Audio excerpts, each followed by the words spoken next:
गोव्याहून आम्ही वेंगुर्ल्याला जायला निघालो. संध्याकाळची वेळ असल्यामुळे वातावरण अगदी प्रसन्न झालं होतं. संध्याकाळी आम्ही वेंगुर्ल्यात पोहोचलो. आम्ही ज्या हॉटेलमध्ये राहिलो होतो तिथून हे असे सुंदर दृश्य दिसत होते. अगदी समुद्रकिनारी लागून होते ते. वेंगुर्ल्याला समुद्रकिनाऱ्यावरती एवढा शांत किनारपट्टीवर आम्ही बसलो.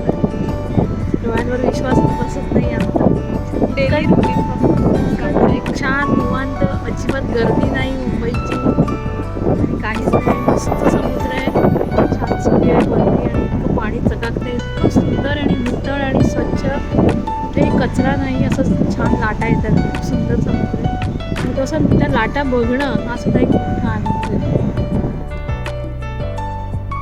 मग रुचकर भोजनाचा आस्वाद घेऊन थोडा वेळ आराम करून आम्ही दुसऱ्या दिवशी निवतीला जायला निघालो. निवतीला अत्यंत सुंदर समुद्रकिनारा लाभला आहे. निवती किनाऱ्यावरून बोटीने आम्ही दीपस्तंभाच्या दिशेने जायला निघालो. निळाशार पाणी, फेसाळणाऱ्या लाटा मनाला खूप शांतता देत होत्या. थोडा वेळ भीतीसुद्धा वाटत होती तशी, पण छान वाटत होतं. आणि ही होती मम्मीची रिॲक्शन. तुला भीती वाटते का? मला का पकडून बसलीस?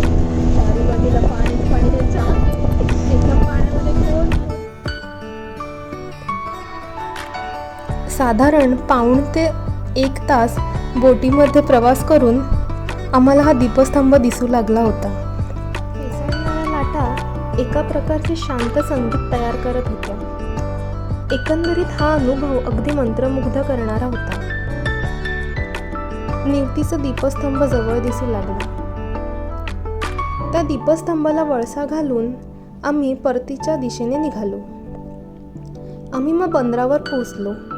तेथील माशांचा लिलाव पाहिला. थोडा वेळ बंदरावर एक फेरफटका मारून आम्ही परत हॉटेलच्या दिशेने यायला निघालो.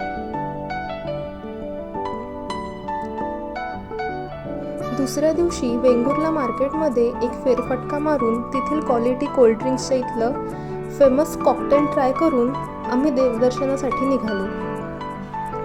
त्यानंतर रेडीजचा गणपती, वेतोबा मंदिर व तिथला परिसर या ट्रिपची सांगता छान देवदर्शनाने केली.